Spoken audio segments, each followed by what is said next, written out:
این سبزیجات‌ها از لحاظ اکولوژی تازه غذای سالم برای تیار نمودن طعام نصف روزی کودکان در استراحتگاه تابستانی نزد مکتبی استفاده می‌شوند.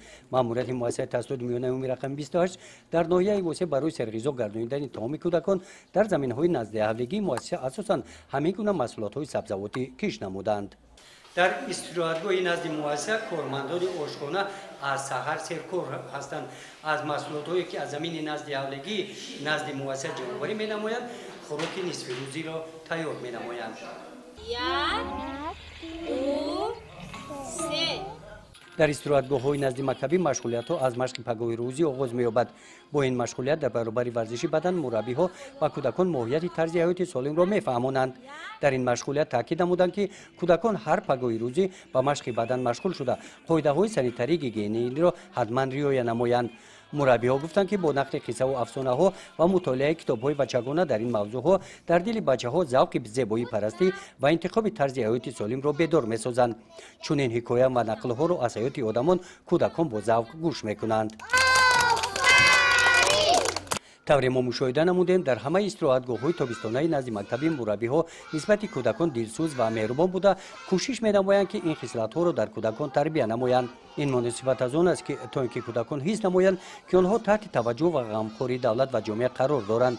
در استراحتگاه‌های نزد مکتبی با مطالعه کتاب‌های بدیهی بچگانه عاید آزمون‌های جمهوری فروغ حساب دانایی کتاب است و دیگر آزمون‌های جمهوری اشتراک همدهگان آنها در این آزمون‌ها و آخری‌ها با اشتراک چون دوره ولایتی و جمهوری آزمون‌ها دایر گردیده در برابر این دیگر مشغولیت‌های شوق‌آور گذرانیده می‌شوند.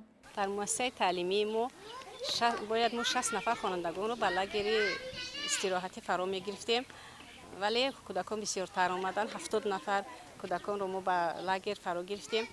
کودکان در اینجا با بازی مشغول میشوند و ما با اونها خوراک گرم میدهیم یک مرتبه و آب میوه و تمام شرایط ها مهیا است. ما در لاگر استراحتی به کودکان کتابچه تقسیم کرده میدهیم که کتابچه ها در موضوع های وطن، تاجیکستان، استراحت کودکان، درباره پرنده ها، زیبایی کشور آمده است. ما با آنها تقسیم کرده می‌دهیم. آنها از این کتابچه ها می‌خوانند و درباره چیزهای خوانده‌شان نقل می‌کنند. دوره دوم استراحتگاه تابستانی مکتب بچگان از روز 24 ایون آغاز گردیده تا روز 10 ایون ادامه می‌یابد.